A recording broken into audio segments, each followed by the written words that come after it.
এই গরমে কিন্তু বেশি মসলা খাওয়া যাচ্ছে না, তার জন্য একদম হালকা পাতলা ভোলা মাছের রেসিপি শেয়ার করছি। প্রথমে কড়াতে সরষের তেল গরম করে কটা বড়ি লাল লাল করে ভেজে তুলে রাখবো। তারপর ওই তেলেতেই লবণ আর হলুদ মাখানো ভোলা মাছগুলো একদম লাল লাল করে ভেজে কিন্তু আমি তুলে রাখবো। তো এইদিকে কিন্তু আমার মাছগুলো একদম পুরোপুরি ভাজা হয়ে গেছে। এরপর মাছগুলো তুলে নেবো। তারপর ওই তেলেতেই লম্বা লম্বা করে কেটে রাখা আলু একদম লাল লাল করে লবণ দিয়ে ভেজে নেবো। এখানে কোনো হলুদ দেবো না, কারণ যেহেতু মাছে হলুদ ছিল, তো মাছ ভাজতে ভাজতেই কিন্তু এই আলুটাও হলুদ হয়ে গেছে তেলের মধ্যে। তারপর ওই তেলেতেই লম্বা লম্বা করে কেটে রাখা বেগুন একদম লাল লাল করে আমি ভেজে তুলে নেবো। চলো একটা মশলা রেডি করবো। সেটা হচ্ছে একটা বাটিতে হলুদ গুঁড়ো, ধনে গুঁড়ো, লঙ্কার গুঁড়ো আর স্বাদ মতো লবণ আর অল্প পরিমাণে জল দিয়ে এটা ভালো করে গুলিয়ে নেব। তারপরে ওই তেলেতে কালো জিরে ফোড়ন দিয়ে আমি মশলাটা দিয়ে দেবো। দিয়ে এরপরে ভালো করে মশলাটা কষিয়ে নেবো। তো এই মশলাটা কষতে থাকুক, আরেকটা মশলা আমি রেডি করবো। সেটা হচ্ছে রাঁধুনি আর কাঁচা লঙ্কা। যে যেরকম ঝাল খাবে তোমরা সেরকম লঙ্কা দেবে। দিয়ে এটা ভালো করে মিহি করে পেস্ট করে এই মশলার মধ্যে দিয়ে দেবো। দিয়ে এরপরে ভালো করে মশলাটা কষাবো। যখনই মশলা দিয়ে তেল ছেড়ে আসবে, এরপরে ভেজে রাখা আলুটা দিয়ে আরেকটু মশলাটার সাথে ভালো করে কষিয়ে নেবো। তো এইদিকে তো আলুটাও কষানো হয়ে গেছে। এরপরে পরিমাণ মতো জল দিয়ে দেবো। দিয়ে এরপরে ঝোলটা ফুটে এলেই এরপরে দিয়ে দেবো ভাজা বেগুনগুলো।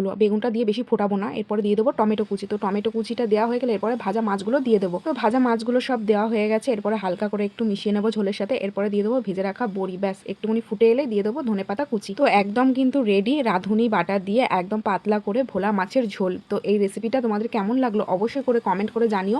আর এই গরমে একবার হলেও এটা বানিয়ে খেও।